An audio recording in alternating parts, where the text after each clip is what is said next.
Chers passionnés, bonjour et bienvenue dans ce nouvel épisode qui sera très particulier puisque je vais répondre à des questions que vous m'avez envoyées sur différentes plateformes afin d'en connaître un peu plus sur ma personne et ma vision du monde.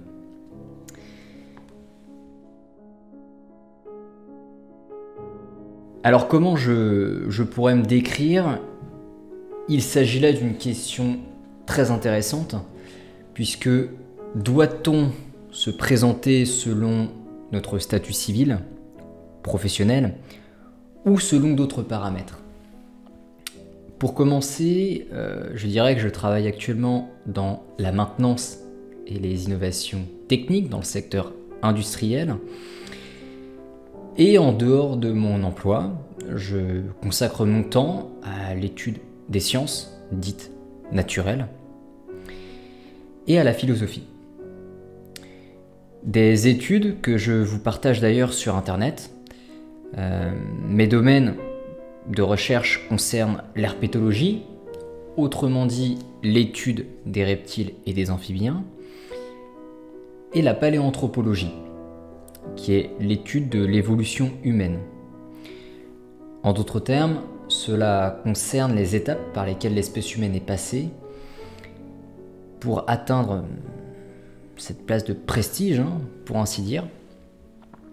Et il faut également savoir que je suis un grand adepte de la philosophie. Alors j'ai étudié certains mouvements de pensée.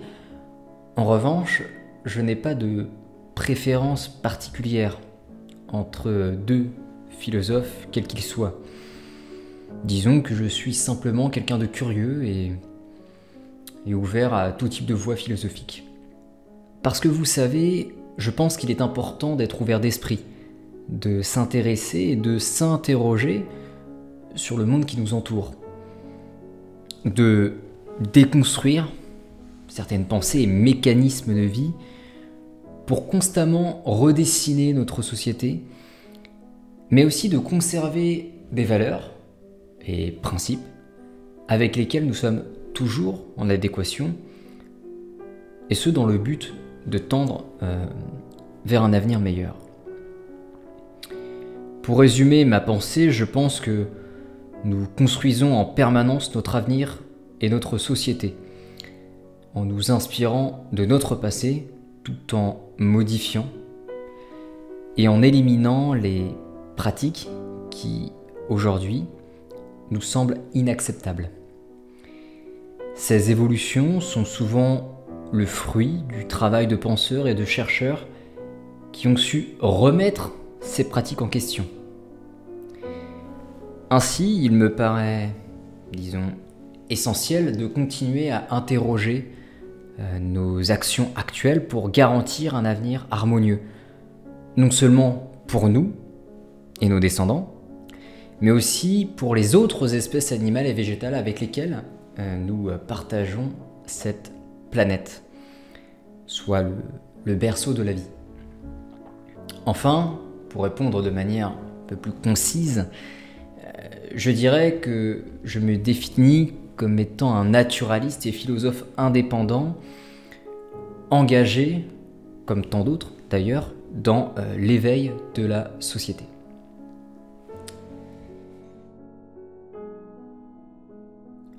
Pourquoi Doc Elson? Pourquoi me suis-je entre guillemets auto-baptisé ainsi? Eh bien parce que j'aime l'idée de s'auto-définir. Qui d'autre que nous-mêmes peut mieux se définir? En conservant une certaine modestie, bien évidemment. Alors, concernant le mot doc, il faut savoir qu'à la base, ce n'est pas mon idée. Pour la petite anecdote, ayant commencé à réaliser des vidéos il y a maintenant plus de 10 ans, soit des vidéos étant consacrées à l'herpétologie, et plus précisément sur les chéloïens, sur les tortues. Donc, en tout état de cause, je donnais des conseils sur la terrariophilie, recevais et continue d'ailleurs de recevoir des messages liés à ce que j'ai enseigné. Ces échanges incluent aussi bien dans des commentaires de soutien que des questions, souvent saisonnières, hein, pour le coup, comme j'aime les appeler. En fonction de la période de l'année, certains sujets reviennent fréquemment, comme le sujet de la reproduction ou l'hibernation des espèces méditerranéennes par exemple. Ainsi, on me contactait via les commentaires sur YouTube, les réseaux sociaux, par email, voire par appel téléphonique. Les questions portaient souvent sur la santé des tortues ou les soins à leur apporter, lorsque le vétérinaire n'avait pas su répondre correctement ou bien que ces personnes restaient, disons, insatisfaites. Évidemment, à titre personnel, je fais de mon mieux pour les conseiller, hein, en m'appuyant sur mes connaissances personnelles et sur les informations tirées des livres spécialisés en herpétologie. Et puis, avec le temps, certains ont commencé à me surnommer Doc ou docteur animalier. Bon, on va pas se mentir, hein, c'était surtout dans le domaine des reptiles et plus particulièrement des tortues. Même encore aujourd'hui, je ne me qualifie pas comme étant vétérinaire, ça me semble évident. Pour autant, je tente tout de même de rester constamment informé sur mes disciplines de prédilection. Et puis pour le reste, c'est-à-dire Ulson ou bien Elson, eh bien, si je me souviens bien, mon premier nom de scène c'était Exo-Turtle. La plupart de mes amis de l'époque me nommaient Turtle, d'où la terminaison de L ou Ul de Turtle qui a été conservée. Parce que cela me semblait important, à titre personnel, de garder cette consonance, puis aussi par mesure de nostalgie, je pense. Et enfin, la terminaison Son, pour un peu, je dirais, américaniser le tout, ou du moins pour personnifier le nom, comme Jackson ou Jefferson, par exemple. Ainsi, le nom Doc Elson était né. Alors pourquoi enseigner sur Internet ? Pourquoi ai-je décidé d'enseigner sur Internet ? Vous savez, le fait d'enseigner en ligne, sur Internet, permet de faire exploser la barrière géographique ainsi que temporelle. Puisqu'avec Internet, nous pouvons avoir accès à l'information n'importe où et n'importe quand. Ayant remis en cause le système éducatif français actuel, dans le premier cours que j'ai enseigné sur cette chaîne et qui s'intitule Présentation d'un projet d'enseignement, eh bien j'y ai expliqué que je tente de tendre vers l'enseignement 2.0, d'innover puis d'explorer d'autres horizons, parce qu'être prof 2.0, selon moi, se résume à la liberté de choisir ses cours, de sélectionner les sujets que l'on désire enseigner, des sujets où il y a diverses réflexions philosophiques qui peuvent émerger et dont je souhaite aborder avec mon public, permettant ainsi de bâtir un enrichissement mutuel et non une simple passation de savoir comme nous l'avons trop souvent observé dans l'éducation dite classique. Et ceci peut d'ailleurs nous amener vers l'épanouissement que nous recherchons tous dans notre travail. Cette liberté pédagogique sans avoir la pression académique ni l'obligation de suivre un référentiel précis et parfois obsolète. Alors d'où vient cette fascination pour la science et plus particulièrement pour les reptiles ? Eh bien je pense qu'il y a plusieurs raisons à cela. Tout d'abord, dès mon plus jeune âge, j'ai été habitué à regarder des documentaires animaliers, avec mon père en l'occurrence, qui a toujours eu un intérêt pour les animaux, et plus spécifiquement pour les serpents. Alors, il m'a probablement transmis cette passion, D'ailleurs, j'ai poussé cette fascination plus loin que lui, puisque aujourd'hui, je vis en compagnie de ces animaux-là. Bon, alors je ne veux pas m'aventurer dans une analyse psychologique simpliste, mais il est possible que j'ai construit une sorte de refuge mental autour de cet univers-ci, comme la plupart des passionnés d'ailleurs. Par ailleurs, comme beaucoup de personnes, j'ai toujours été attiré par l'exotisme. Probablement en quête d'exutoire ou simplement poussé par une curiosité naturelle. Et les reptiles, par leur grande différence avec les mammifères, ont tout de suite éveillé mon intérêt. Et encore, davantage ceux provenant des zones tropicales. Enfin, étant quelqu'un de curieux et sensible à la fois, et à la recherche de sens, j'ai toujours été attiré par les espèces dites nuisibles, ou bien celles et ceux qui sont considérés comme les mal-aimés, qui suscitent en moi une fascination assez particulière. Si je m'intéresse à la paléanthropologie, c'est pour une raison très simple. L'histoire. Connaître le passé, c'est anticiper l'avenir. Connaître les origines de notre espèce, c'est à la fois faire preuve de curiosité scientifique et d'humilité. On n'a pas idée à quel point le si peu de connaissances anthropologiques nous offre des voies de réflexion plus qu'intéressantes. L'être humain est à la fois une espèce qui me fascine et qui m'effraie. De tout temps, l'homme ne cesse de se développer technologiquement. Il acquiert beaucoup d'intelligence sans la sagesse qui va avec. Voyez-vous, la morale est encore laissée de côté. L'ascension animale dont l'homme a fait preuve, aussi fulgurante soit-elle, doit être justifiable.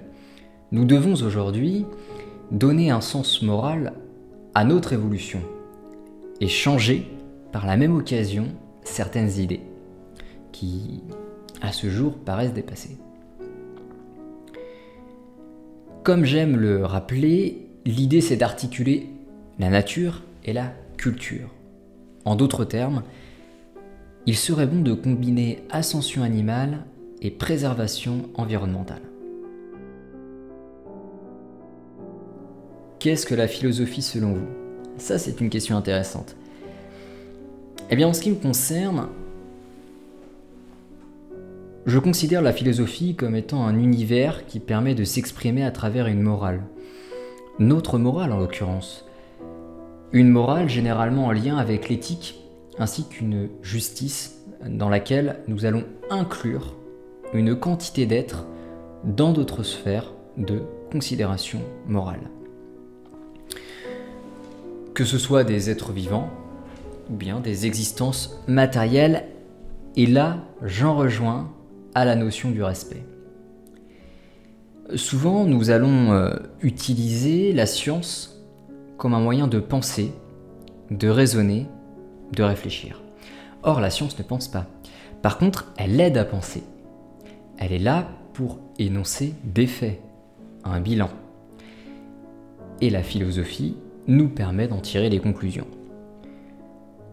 Notamment dans le fait de prendre des décisions au service du bien commun. La morale, l'éthique, les convictions personnelles sont là pour nous guider. Parfois, un choix va être défavorable sur le point de vue individuel, comme une privation de liberté, par exemple, mais bénéfique au stade collectif. Pour ma part, la philosophie ne doit pas être uniquement associée à la sagesse. Souvent, on définit la philosophie comme étant l'amour de la sagesse. Effectivement, la philosophie nous permet de réfléchir, de trouver des solutions à nos crises au lieu de prendre les armes et d'empirer la situation. Cela permet d'établir un dialogue, donc d'éviter un conflit physique. Mais selon moi, la philosophie, c'est avant tout la raison. Il est vrai que je m'identifie plus à la philosophie occidentale plutôt qu'orientale. Alors, bien entendu, j'admire la sagesse asiatique, issue d'ouvrages mondialement reconnus, mais je m'associe plus à l'Occident, ceux qui ont été des piliers dans notre histoire, ceux qui ont renversé des gouvernements et des institutions avec leurs idées et propos dits raisonnés. Que dire des philosophes des Lumières qui ont bousculé les barrières, qui, avec leurs idées, ont remis en cause les croyances dépassées des sociétés et empires bâtis selon des ordres imaginaires. Ainsi, je préfère me battre avant tout pour la raison, afin de tendre vers un avenir plus éthique, plus juste, car je pense que la sagesse doit avant tout être associée à la notion du respect. Pour être totalement transparent avec vous, je n'ai pas vraiment de référence littéraire. Disons que je suis quelqu'un d'assez ouvert, je vais me documenter sur divers supports, que ce soit des livres, des articles, des documentaires ou encore des vidéos disponibles sur Internet. Évidemment, certains auteurs ont eu plus d'influence que d'autres dans mon développement. Et j'estime aujourd'hui qu'il y a des livres qui méritent d'être lus. Bon, pour rester dans l'air du temps, pour me différencier de certains penseurs, je ne vais pas vous recommander de lire du Baudelaire, du Balzac ou encore du Nietzsche, malgré le fait qu'ils aient écrit de très bons ouvrages. Mais je pense qu'il y a aussi de très bons livres à notre époque, et c'est la raison pour laquelle je vais vous en citer 3. Premièrement, je dirais Yuval Noah Harari, qui a écrit Sapiens, une brève histoire de l'humanité, ou encore Homo Deus, une brève histoire de l'avenir. Ce sont des ouvrages d'une immense richesse, autant sur le point de vue scientifique que philosophique. Deuxièmement, je dirais Aurélien Barraud, auteur de plusieurs livres, dont Le plus grand défi de l'histoire de l'humanité, ou encore L'animal est-il un homme comme les autres. Alors ce sont des livres très intéressants qui contribuent à notre prise de recul sur le monde en l'occurrence, ou encore sur la vie en règle générale. C'est un auteur dont je ne partage pas toujours les nombreuses positions philosophiques, ni certaines de ses allusions politiques. Néanmoins, je reconnais qu'il reste malgré tout intéressant. Et troisièmement, et je le dis aussi pour la provoque, puisque c'est quelqu'un qui a reçu de nombreuses accusations, parfois non fondées pour le coup, c'est Idriss Aberkan, l'homme qui a écrit « Libérez votre cerveau » ou encore « L'âge de la connaissance ». Alors, quel est le secteur artistique qui m'inspire le plus ? Eh bien, je pense qu'il est important de s'inspirer de tout. L'environnement dans lequel nous évoluons, les événements qui s'y déroulent, sont d'une immense richesse. Dès lors que nous savons les interpréter à notre avantage, évidemment. Il faut savoir que je fais partie de celles et ceux qui pensent qu'un malheur vécu, dans le passé par exemple, nous permet de nous satisfaire du présent et par la même occasion d'idéaliser l'avenir. Autrement dit, il faut être capable de transformer les mauvaises expériences en carburant. Pour répondre à cette question de manière plus précise, je dirais que l'inspiration est étroitement liée à la ressource. Et au-delà de la sphère naturelle, eh bien les univers culturels stimulent notre imagination et nous rechargent dans un sens. C'est la raison pour laquelle je dirais que le cinéma a joué un rôle très important dans mon évolution. C'est d'ailleurs un excellent agent dans la transmission de connaissances, dans le partage de l'histoire, l'histoire avec un grand H, et ainsi que dans le divertissement. Je ne pense pas avoir des artistes préférés ou bien des humoristes favoris. En revanche, j'admets qu'il y en a quelques-uns qui m'inspirent plus que d'autres. Étant assez friand d'humour noir et partisan de la liberté d'expression, je suis de ceux qui sont assez sensibles à l'humour qui dénonce parfois les injustices ou tout simplement qui mettent des sujets dits tabous sur la table, qui peuvent d'ailleurs gêner une certaine élite. Je fais notamment référence au type d'humour de Labajon ou encore de Jérémy Ferrari. Le contenu que je regarde sur YouTube ou bien sur les autres plateformes est assez varié pour le coup.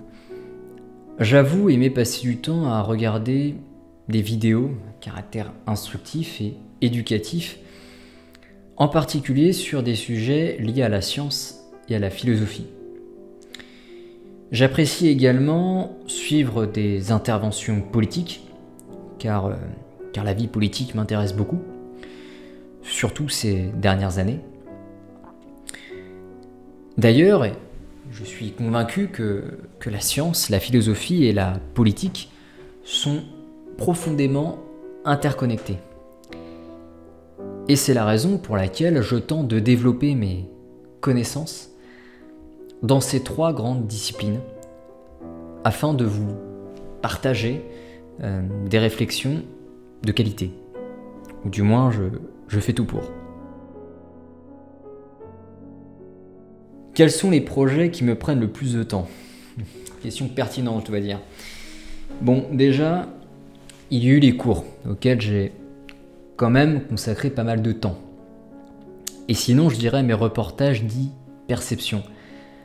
Ce sont des sortes de documentaires dans lesquels je quitte mon quotidien afin de découvrir une nouvelle culture et par la même occasion bénéficier de l'exploration inversée.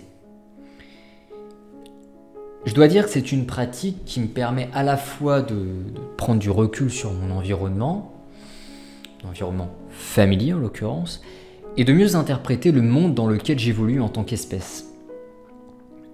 Pour chaque reportage, sans compter le temps de tournage, je dirais que cela me prend entre 70 et 90 heures de travail, que ce soit de la rédaction au montage final. Pour mes futurs projets, eh bien, je vais tenter de satisfaire un maximum de personnes. Je compte évidemment continuer la réalisation des vidéos en format long, dans lesquelles je prends le temps de détailler mes réflexions et de creuser les sujets. Autrement dit, les vidéos de type court. Je compte également réaliser des vidéos au format plus court, dans lesquelles je décris généralement des espèces, ou du moins présente ce que je nomme la carte d'identité de l'espèce, de l'animal. Ces vidéos ont pour objectif d'apprendre les bases du sujet que je présente. Il s'agit là des vidéos de type description. Et enfin, je souhaite évidemment continuer la réalisation de mes documentaires, pour le coup des fameux perceptions. Quel est le principal problème dans la société? Vous savez, c'est assez compliqué de mettre le doigt sur le grand problème actuel de notre modèle sociétal. D'autant plus qu'il y a plusieurs anomalies qui subsistent dans notre modèle et d'autres qui n'ont même pas encore été révélées. Croire qu'il y aurait qu'un seul problème et une solution miracle relève de la naïveté, et je le dis vraiment sans aucun dédain. Évidemment, toute forme d'extrémisme nuit au bon vivre. Il y a aussi les conséquences du capitalisme, et non le capitalisme en lui-même, qu'il me semble important de souligner. Ou encore le fait d'associer l'âge à la raison, la légalité à la moralité, les conséquences de la surpopulation, autrement dit la surconsommation, la liberté mortifère, l'interprétation du mot croissance, étant donné qu'à ce jour, il fait presque exclusivement référence à l'économie, ou encore l'ignorance. Les conséquences de l'ignorance, et je sais de quoi je parle en tant qu'herpétologue, ont été particulièrement dramatiques pour les espèces dites nuisibles au cours de ces derniers siècles. Vous savez, l'ignorance est souvent le pilier de la haine et de la mauvaise interprétation. Je l'ai d'ailleurs beaucoup observé dans la sphère politique. Il y a une réelle guerre idéologique entre les progressistes et les conservateurs. Ça, c'est indéniable. Et ce qui m'agace, c'est le manque de recul que certains ont. Et je ne parle pas uniquement des conservateurs. Il y a aussi de nombreux progressistes qui interprètent trop rapidement les idées d'autrui. Remettre en question son quotidien, ses mœurs, sa culture, est évidemment une pratique bienvenue.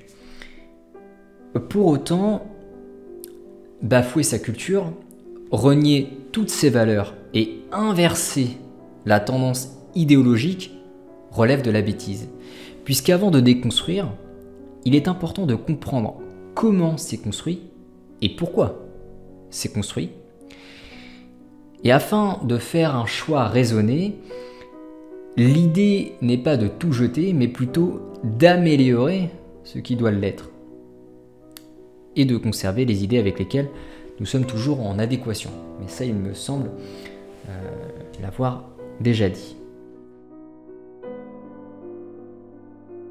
Au vu de l'actualité, beaucoup d'événements m'agacent. Vous savez, il y a différentes manières de militer. Bon, déjà, on va utiliser le combat écologique comme référence.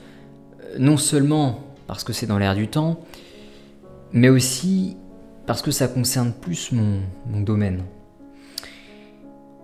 On peut dès à présent dissocier deux principales manières de militer, à savoir la méthode souple et la méthode brutale, sachant que les deux méthodes ont à la fois des avantages et des inconvénients. Commençons par la méthode brutale, où il y a d'ailleurs beaucoup de choses à dire.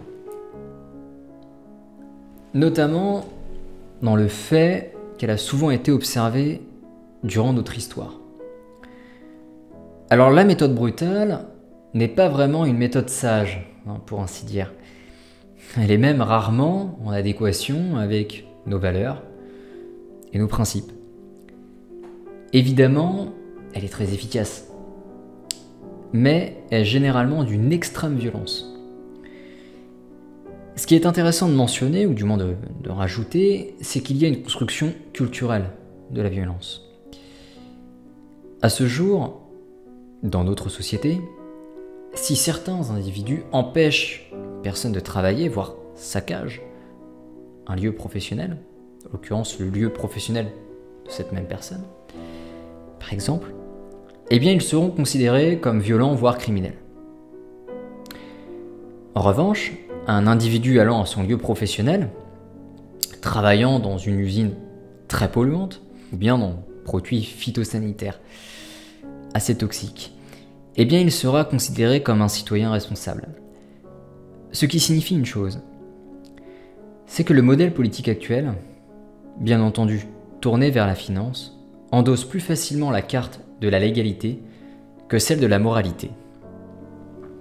Évidemment, dans certains cas, une violence est nécessaire si elle interrompt une violence supérieure à cette dernière. Par exemple, si un soldat fait face à un terroriste qui menace de tuer une centaine d'otages, eh bien la brutalité réalisée par le militaire, dans le fait de neutraliser le terroriste, sera inférieure à la brutalité qui aura eu raison des otages. Concernant la méthode souple, eh bien elle me paraît, disons, plus en lien avec nos valeurs et principes moraux, souvent associés à la sagesse, puisqu'on milite par l'éloquence de propos construits, par des idées issues d'arguments fiables. Malheureusement, il s'agit là d'une méthode qui prend du temps. Et il est parfois difficile de savoir faire preuve de patience. Comme j'ai pu le souligner, plusieurs problèmes existent. Et lorsque nous faisons face à une multitude de problèmes que nous devons résoudre, eh bien il est préférable de commencer par les plus conséquents. Évidemment, la politique a une grande part de responsabilité dans notre avenir. Personnellement, je ne pense pas qu'il faille boycotter la plupart des partis politiques et d'en sélectionner qu'un seul. Parce que si différents partis politiques existent, eh bien c'est qu'ils répondent aux intérêts de chacun. L'idée est quand même de pérenniser notre société, notre culture et les valeurs qu'elle contient. Ainsi, comme au sein de chaque structure, la notion d'équilibre me paraît adéquate. Autrement dit, je pense qu'il est nécessaire de privilégier 3 axes politiques, et ce, au service d'un avenir prometteur. De toute évidence, le ping-pong entre la gauche et la droite, permettant d'équilibrer le système sociétal, s'épuisera et provoquera des crises auxquelles nous devons nous préparer. Il n'est pas exagéré de croire que nous allons passer d'un extrême à l'autre, et pour finir, par un extrême vert. En effet, une révolution écologique serait essentielle à la pérennité de notre espèce et celle des autres. Ainsi, notre modèle politique doit être réécrit pour qu'un avenir enviable soit possible. C'est la raison pour laquelle nous devons, comme dans toute innovation technologique révolutionnaire, nous inspirer de la nature. Le fait d'associer l'image du bonheur au bonheur lui-même pose aussi un gros problème. Alors, j'ignore encore aujourd'hui si c'est lié à la société capitalistique dans laquelle nous vivons, ou encore à l'esprit de compétition établi dans le système scolaire. Mais il est évident que la notion du bonheur doit considérablement être redessinée. Je pense que laisser un peu plus de place à la créativité, à l'art et à la coopération serait un bon début. Enfin, l'ignorance et la naïveté sont aussi très présentes dans la société. Et il serait plus enviable pour la communauté que l'on ne donne pas toute sa confiance à ce qui nous paraît crédible. D'où l'importance de savoir croiser les sources. C'est d'ailleurs la maladie de notre siècle, le prêt-à-porter, le prêt-à-manger ou encore le prêt-à-penser. Par exemple, les publications de scientifiques renommés doivent toujours être prises avec des pincettes. Au même titre que les indépendants. La corruption n'existe pas que chez les politiciens. Des médecins, par exemple, ont déjà fait la promotion de la cigarette, ou bien de l'alimentation carnée. Ainsi, la désinformation peut être très dangereuse. Pour prendre mon cas personnel, lorsque j'ai commencé à étudier l'herpétologie, puis à pratiquer dans un second temps la terrariophilie, notamment dans la branche des chéloniens, combien de fois j'ai pu entendre que les tortues devaient vivre en jardin et non en terrarium. Alors, moi je veux bien, mais comment fait-on s'il s'agit d'une espèce indonésienne menacée d'extinction et que nous sommes domiciliés en France, soit sous un climat continental? Autrement dit, insuffisant pour des tortues exotiques. D'autant plus si la démarche s'apparente à de la préservation d'espèces. Alors, est-ce que la sanction a sa place dans la société? Et qui plus est-elle utile? Eh bien, mine de rien, c'est une question qui a toute son importance aujourd'hui et qui exige mûre réflexion. Pourquoi? Eh bien parce que je pense qu'il est fondamental pour une société d'avoir des règles de vie, des libertés et des interdits, et ce, au service d'elle-même et de sa population. De ce fait, la sanction permet justement de maintenir une certaine forme d'ordre, une discipline pour ainsi dire. Pour le dire très clairement, je pense qu'il faut savoir vivre dans un cadre, régi par certaines promulgations, elles-mêmes en faveur de nos valeurs et principes moraux, ça va de soi.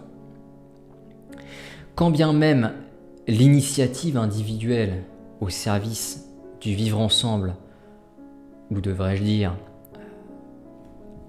sur le respect d'autrui, serait inculquée et définie comme un marqueur de réussite au sein de notre culture sociale, à savoir que pour le moment ce n'est pas du tout, alors pas du tout d'actualité. Et je pense que l'intérêt personnel l'emporterait pour certains d'entre nous. L'élément de comparaison que j'aime utiliser s'avère être la grappe de raisin. Dans une grappe, si 1 ou 2 grains sont pourris, eh bien c'est toute la grappe qui est impactée. Dans une communauté, c'est pareil. Autrement dit, si 1 ou 2 individus ne font plus d'efforts pour respecter certaines règles du vivre ensemble, eh bien c'est une remise en question collective au service de son intérêt personnel qui risque de survenir. Ah oui, pourquoi continuer de m'investir pour la communauté, parfois aux dépens de mon plaisir personnel, si certains ne jouent pas le jeu? Eh bien c'est la raison pour laquelle je pense que la sanction permet d'éviter ce genre de chaos.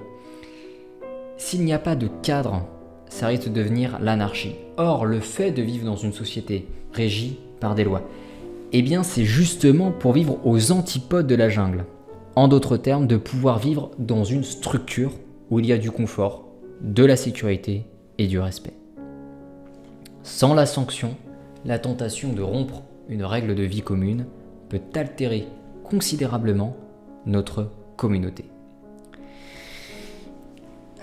Évidemment, les règles actuelles de notre société ne sont peut-être pas toutes en adéquation avec nos valeurs morales. D'où l'intérêt de s'intéresser à l'histoire, à la politique, à la sociologie ou encore à la philosophie.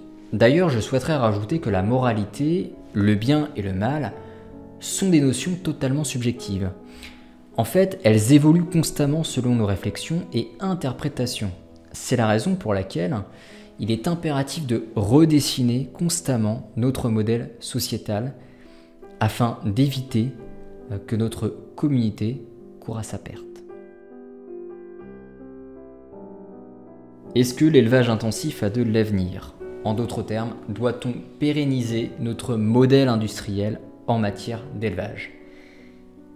En tout état de cause, ma réponse est non. À ce jour, le végétarisme n'a plus de secret pour personne. Je suis navré de dire que l'on ne peut pas se prétendre progressiste ou encore au service d'autrui si nous consommons régulièrement de la chair animale. Et qui plus est, si on ne peut pas se passer de foie gras à Noël. On sait précisément, depuis près de 50 ans maintenant, sachant que ces données nous sont chaque année redonnées par les communautés scientifiques, que l'une des industries les plus polluantes sur Terre est l'industrie de la viande.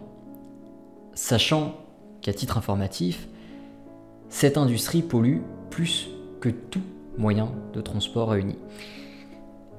Et que la pollution, en elle-même, tue 800 000 personnes par an en Europe.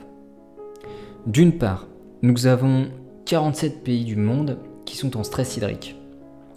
Et d'autre part, on a besoin de plusieurs milliers de litres d'eau pour produire 1 kg de protéines bovines. Certains se plaignent de la faim qui subsiste dans le monde, tandis que nous avons la possibilité de nourrir la terre entière si nous étions tous végétariens. Il ne faut pas oublier qu'être omnivore signifie avoir la capacité de digérer à la fois des produits d'origine animale et végétale. En aucun cas, c'est une obligation. D'ailleurs, le fait d'adopter un régime végétarien relève d'un choix multifactoriel. En effet, il permet de mieux préserver notre santé. L'OMS l'a d'ailleurs rappelé récemment. Il permet aussi de faire honneur à nos principes moraux, puisque les conditions d'élevage pour les animaux destinés à la consommation ne sont pas les plus enviables. Et enfin, consommer moins de viande, voire la bannir de son régime alimentaire, c'est participer au combat écologique de manière très significative. En tant que citoyen, je n'ai pas honte de dire qu'il s'agit plus d'un devoir que d'une simple idéologie. Concernant ma vision sur l'alimentation destinée aux espèces qui ne peuvent pas se passer de viande, je vous invite à visionner ma vidéo sur le sujet, dont le lien est en description.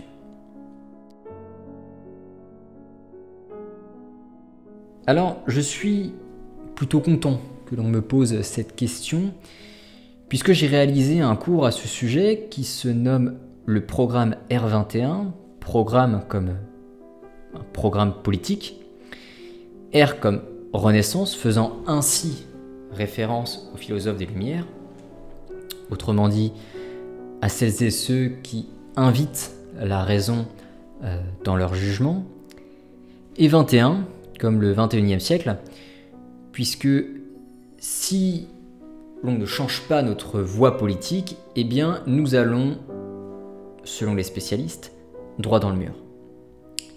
Pour faire court, il y a deux principaux thèmes que je souhaite mettre en lumière.